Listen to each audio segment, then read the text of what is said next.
جی السلام علیکم ورحمۃ اللہ وبرکاتہ۔ جماعت پری نحم، امید کرتا ہوں تمام بچے ٹھیک ہوں گے۔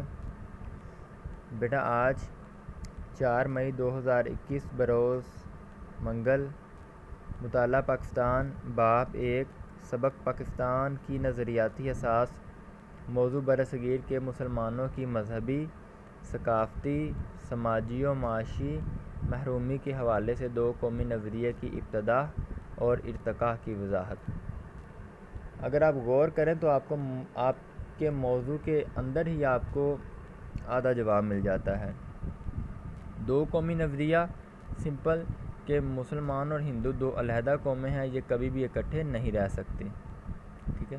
اب مسلمانوں کو دو قومی نظریے کی ضرورت کیوں پڑی؟ کیونکہ جو بیٹا برصغیر میں مسلمان تھے ان کو اپنے مذہب، ثقافت، سماج اور معاش سے محرومی کی بنیاد پر ایک ایسی آزاد ریاست کا مطالبہ پیش آیا جہاں وہ اپنی مرضی سے زندگی گزار سکیں، وہاں وہ اپنی مذہبی اصلاح کر سکیں، اپنی ثقافت کو پروموٹ کر سکیں، اپنی سماجی و معاشی ترقی کو اجاگر کر سکیں، ٹھیک ہے۔ تو اس کی بنیاد پہ دو قومی نظریہ وجود میں آیا۔ جی، دو قومی نظریہ ابتدا اور ارتقاء کی وضاحت۔ Two nation theory, origin and evolution.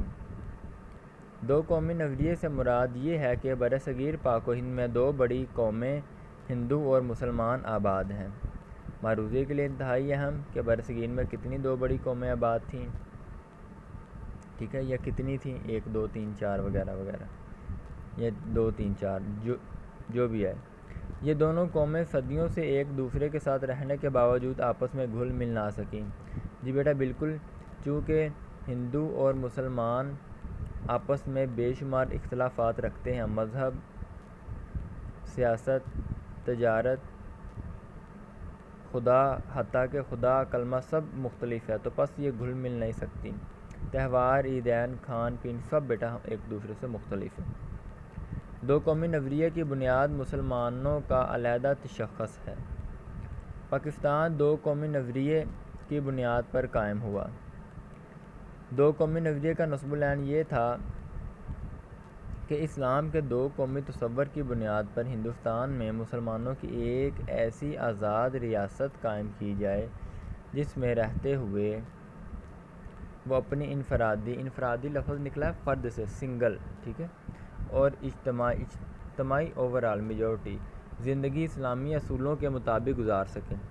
جی بیٹا آخری دو فصول میں یہ بات بیان کی گئی ہے کہ دو قومی نظریے کا مقصد یہ نہیں تھا کہ صرف ایک زمین کا ٹکڑا، بلکہ ایک ایسی آزاد ریاست جہاں پر مسلمان ہر معاملے میں اور ہر حوالے سے دین کی پیروی کر سکیں اور اپنی انفرادی اور اجتماعی زندگی اسلامی اصولوں کے مطابق بسر کریں۔ جی بیٹا اسی کے ساتھ ہم آغاز کریں گے برصغیر میں دو قومی نظریے کی ابتدا، ٹو نیشن تھیوری ان سب کنٹیننٹ۔ برصغیر میں دو قومی نظریے کی ابتدا مسلمانوں کی آمد اور محمد بن قاسم کی فتح سندھ سے ہوئی۔ جی بیٹا میں آپ کو بتاتا چلوں، محمد بن قاسم حجاج بن یوسف کا بھانجا تھا اور اس کے ساتھ اس کا جوائی بھی تھا، ٹھیک ہے۔ محمد بن قاسم نے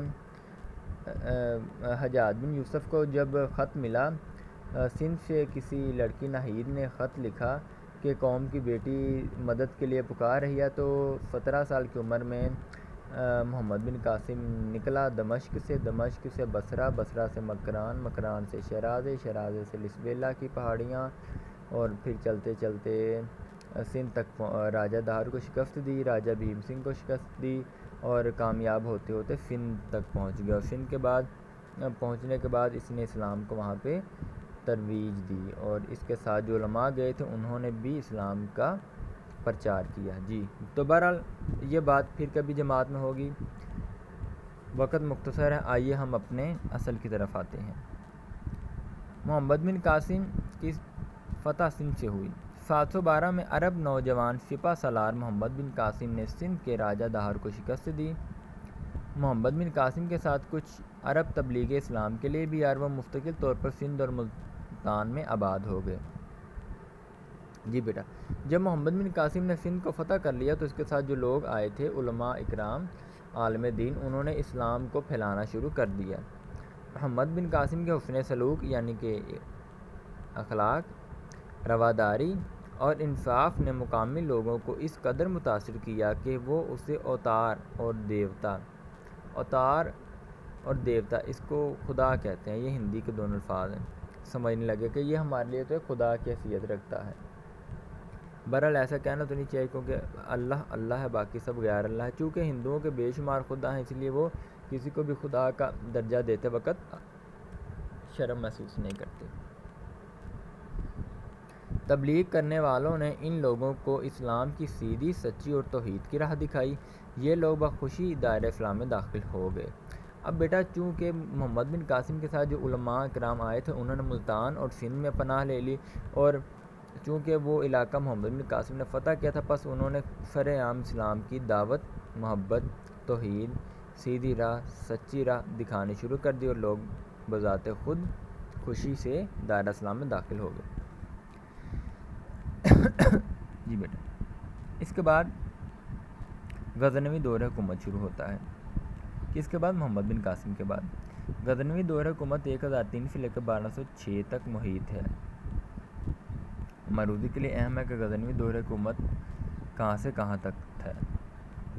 اس دور میں موجودہ پاکستانی علاقوں میں فارسی زبان نے رواج پکڑا اور اسلامی تہذیب کے نقوش گہرے ہوئے۔ 1206 میں قطب الدین ایبک نے سلطنت دہلی کی بنیاد رکھی۔ یہ لائن انتہائی اہم ہے معروضی کے لیے۔ کس سن میں قطب الدین ایبک نے دہلی کی بنیاد رکھی؟ یا 1206 میں قطب الدین ایبک نے ڈیش کی بنیاد رکھی، یا 1206 میں ڈیش نے قطب الدین ایبک کی بنیاد رکھی، دہلی کی بنیاد رکھی، سوری بیٹا۔ سلطنت دہلی کا دور حکومت 1526 عیسوی تک رہا، جس میں خاندان غلامہ، خاندان خلجی، خاندان تغلق، سادات اور لودھی خاندان نے حکومت کی۔ 1526 عیسوی میں ظہیر الدین بابر نے دہلی میں مغلیہ سلطنت کی بنیاد رکھی، جو 1857 تک قائم رہی۔ مغلیہ دور حکومت میں بابر، ہمایوں، اکبر، جہانگیر، شاہجہاں اور اورنگزیب مشہور حکمران تھے۔ آخری مغل حکمران بہادر شاہ ظفر کو انگریزوں نے 1857 عیسوی کی جنگ آزادی میں شکست دینے کے بعد رنگون، جس کا پرانا نام میانمار ہے، میں قید کر دیا، جہاں وہ بعد میں انتقال کر گئے اور وہیں دفن ہیں۔ پیارے بچوں، آپ کا آج کا موضوع اختتام کو پہنچا۔ یہ کوئی سبق اتنا لینتھی نہیں ہے کہ آپ کو پریشانی ہو، تو پلیز بیٹا اس موضوع کو اچھی طرح یاد کیجیے گا۔ پیارے بچوں، یہ معروضی کے لیے بھی بہت اہم ہے اور انشائی اور مختصر کے لیے بھی بہت اہم ہے، سو پلیز آپ انہیں اچھی طرح یاد کیجیے گا۔ یاد کرنے کے بعد ایک دفعہ زبانی اپنی کاپیوں پر لکھیے گا۔ اور بیٹا میں آپ کو بتا دوں، جب آپ کی روزمرہ کی بنیاد پر کلاسز ہوں گی اور اس وبا سے اللہ پاک ہمیں تندرستی دے، اسے دور رکھے، جب آپ کے ادارے کھل جائیں گے تو بیٹا میں نے آپ کا سارا کام چیک کرنا ہے، ٹھیک ہے؟ جس بچے نے کام روزمرہ کی بنیاد پر نہیں کیا ہوگا بیٹا، اس کے لیے بہت پریشانی ہوگی، ہو سکتا ہے میں اس کو کلاس میں ہی نہ بیٹھنے دوں۔ تو براہ کرم بیٹا یاد کرنے کے بعد زبانی صرف ایک دفعہ لکھیے گا۔ اسی کے ساتھ مغل رمضان کے اندر تمام بچوں سے اجازت کا طالب ہے۔ پیارے بچوں، آپ کے لیے ڈھیر ساری دعائیں اور نیک تمنائیں۔ اللہ پاک آپ کو خوش رکھے، آپ کے والدین کی حفاظت فرمائے، آپ کی خیر فرمائے۔ آداب۔